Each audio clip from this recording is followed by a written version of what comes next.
Buenas y bienvenidos al audio resumen del ensayo Protopía, alternativas para un mejor presente y futuro.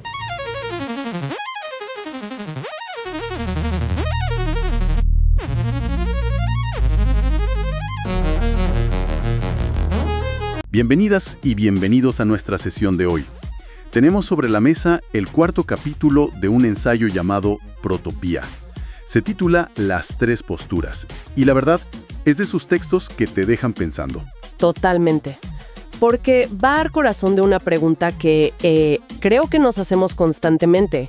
Cuando surge la posibilidad de un cambio social grande, ¿por qué la gente reacciona como reacciona? Exacto.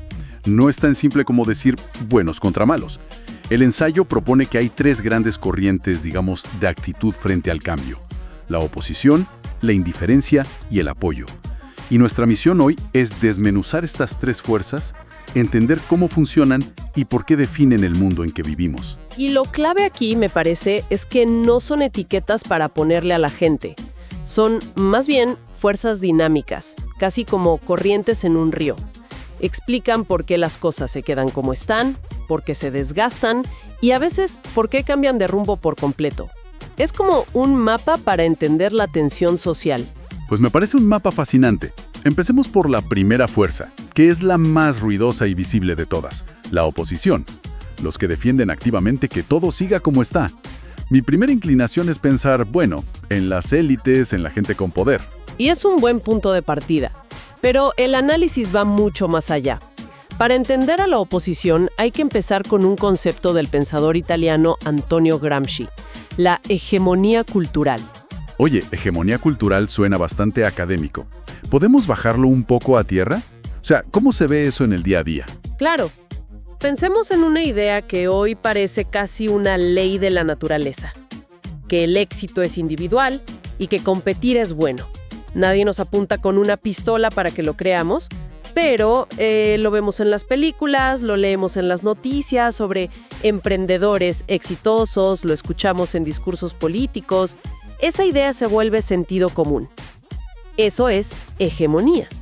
La capacidad de la clase dominante de hacer que su visión del mundo parezca la única visión posible y natural para todos. Y hoy, esa visión es la de la libertad de mercado. Ah, claro. Es como el aire que respiramos, que ni nos damos cuenta de que está ahí. Y entiendo que, según el texto, se aprovechan momentos de crisis para reforzar esa verdad. Es ahí donde entra lo que se menciona de Naomi Klein y su libro La doctrina del shock. Justamente, Klein describe cómo, tras un desastre natural, una guerra o una crisis económica, cuando la gente está desorientada, asustada, se aprovecha para meter reformas neoliberales drásticas. Reformas que en otro momento generarían una resistencia masiva. Se usa el shock para consolidar esa hegemonía. Es, pues, una estrategia. Una estrategia que se apoya en dos tipos de poder, según entiendo. Exacto. Por un lado, el poder material, que es el más obvio. Tener el dinero, las empresas, la influencia para financiar campañas políticas. Pero por otro lado, y quizá más importante, está el poder simbólico. Este es el control sobre las narrativas. Se ejerce a través de los grandes medios de comunicación, de ciertas universidades y, muy importante, de los think tanks. Que son estos centros de estudios que generan ideas y políticas, ¿no? Precisamente, son fábricas de verdades que luego se difunden masivamente. La idea es que cualquier alternativa al modelo actual se presente como imposible, utópica o directamente peligrosa. El filósofo Michel Foucault decía algo brillante: que el poder no solo prohíbe o reprime, sino que produce realidad, produce lo que consideramos verdadero. Y una de las herramientas más potentes para mantener ese poder simbólico es el miedo, ¿cierto? El texto habla de cómo antes se usaba el fantasma del comunismo y ahora esa etiqueta ha mutado a populismo para descalificar cualquier proyecto que cuestione el orden. Hay una cita de Slavoj Žižek que lo resume de forma brutal. Sí, es demoledora. Resulta más fácil imaginar el fin del mundo que el fin del capitalismo. Te dice el nivel de éxito que ha tenido esa hegemonía. La alternativa es tan impensable que preferimos visualizar el apocalipsis. Pero aquí viene la parte que me parece más compleja y contraintuitiva. La oposición no son solo las élites. El ensayo habla de los aspiracionistas. Y aquí es donde el análisis se pone realmente profundo. Hablamos de sectores de clase media o incluso populares que defienden el sistema con más fervor que los propios privilegiados. ¿Por qué? La esperanza de ascender. La esperanza de ascender. Y aquí entra otro concepto clave que se menciona, el de hábitus de Pierre Bourdieu. A ver, explícanos eso del hábitus. ¿Es como un guión invisible que seguimos sin darnos cuenta? Es una gran analogía. Bourdieu diría que es como el software social que se nos instala desde que nacemos a través de la familia, la escuela, el entorno. Nos dice cómo hablar, qué ropa usar, cómo comportarnos y sobre todo, qué ambiciones son realistas para alguien como nosotros.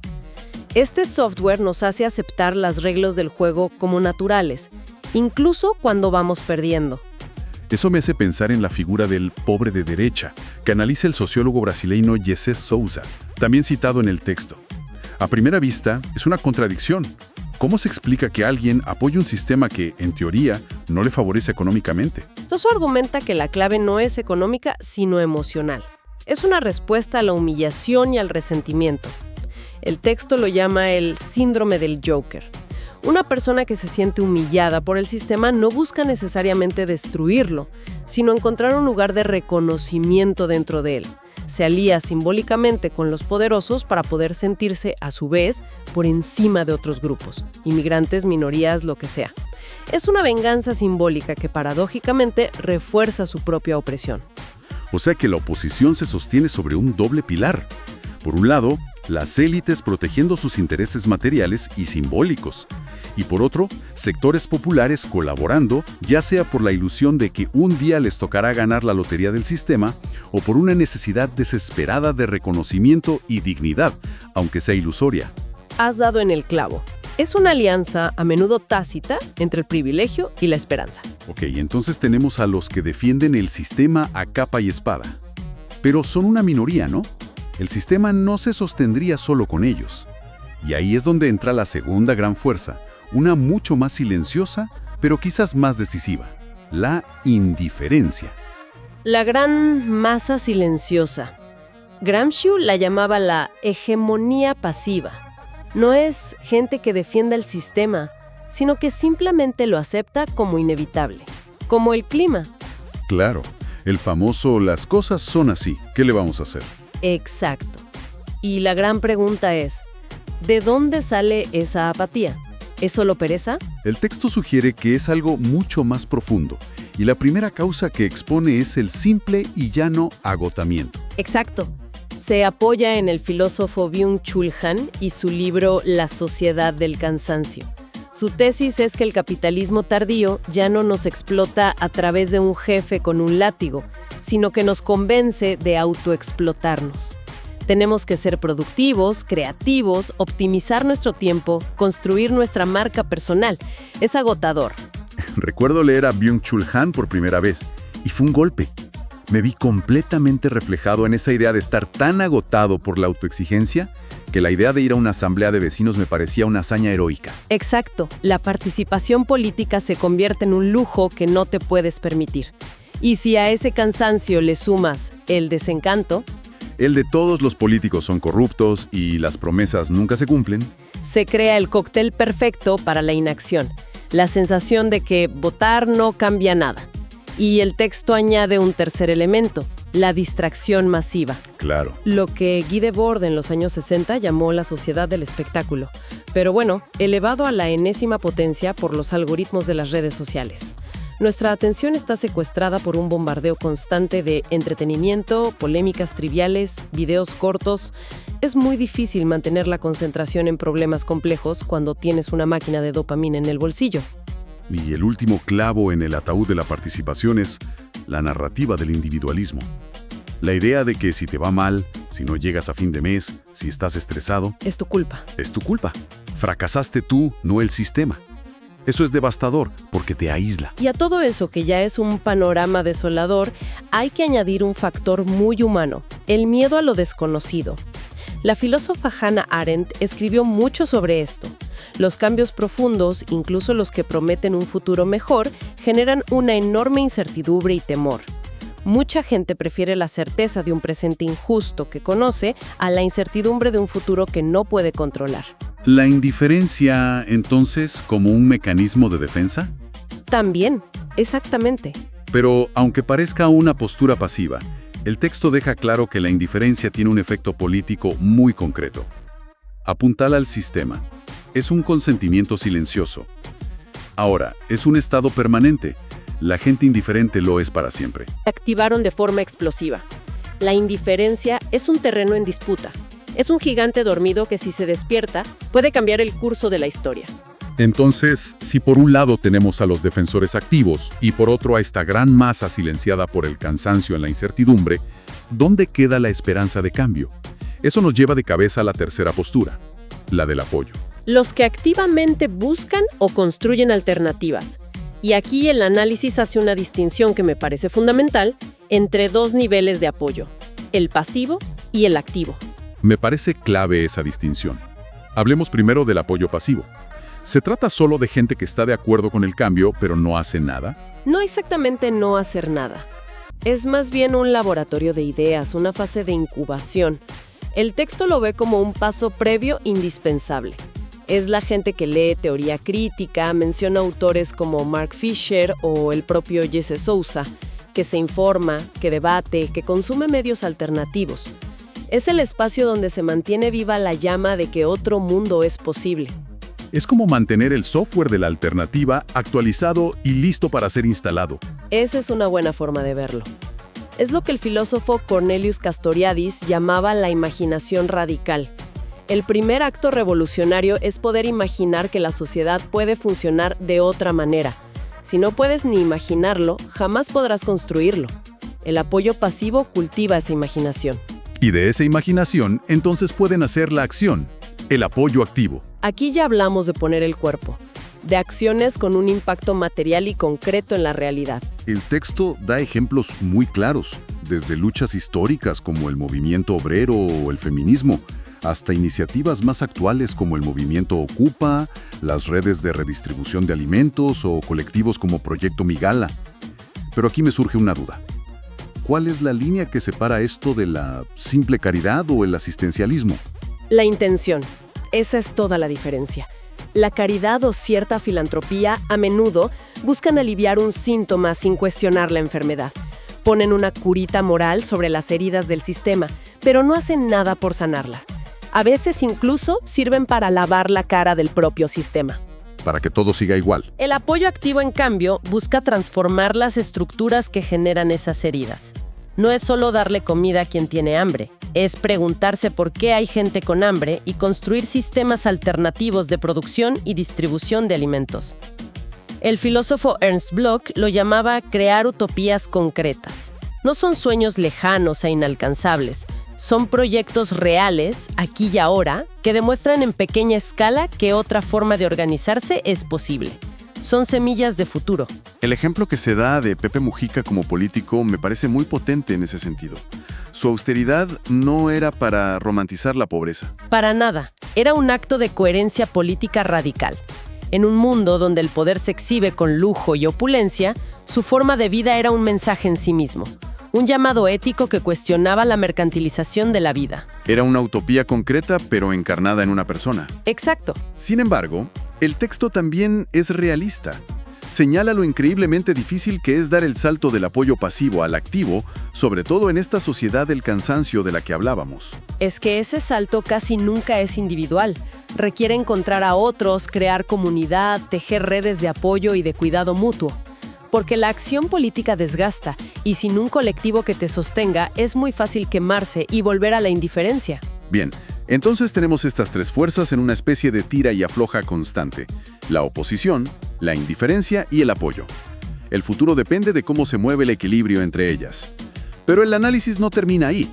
Introduce una variable final que nos interpela a todos directamente: nuestro propio lugar en el sistema, nuestro privilegio. Exacto.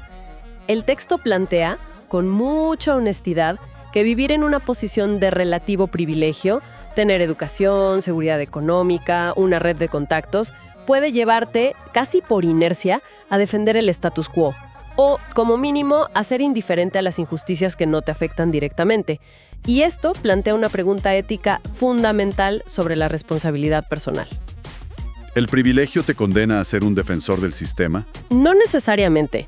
Y para ilustrar que el privilegio no es un destino, el texto recuerda unos ejemplos históricos muy potentes. Sí, esa parte me pareció fascinante. Piensa en Friedrich Engels. Era hijo de un acaudalado industrial textil, un burgués de manual.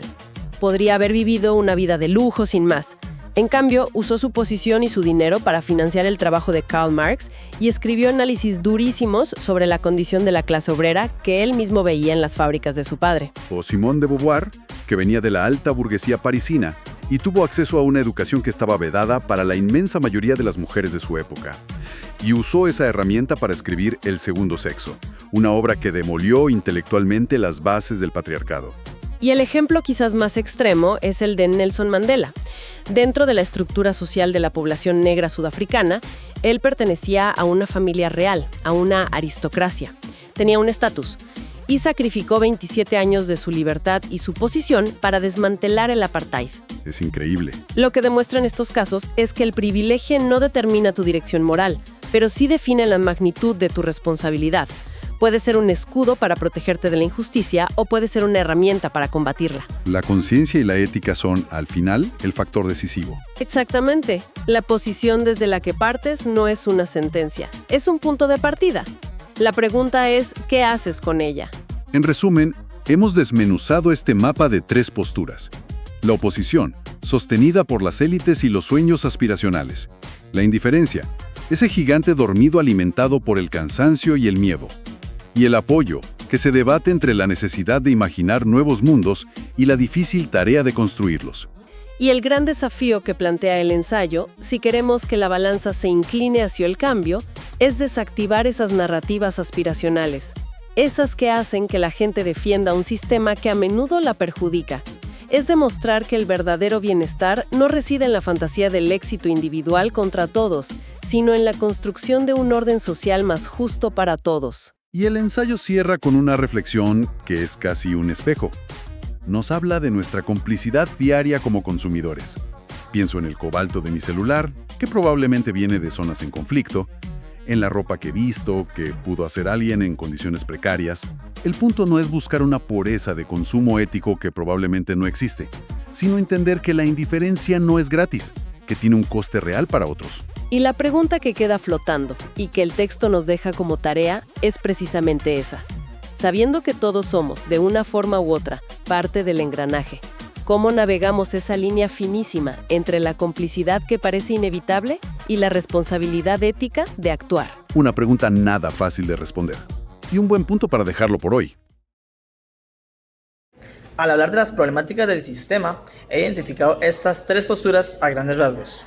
Primero, quienes están a favor de que el sistema capitalista siga igual, incluso algunos reformistas indicando la importancia de algunos cambios.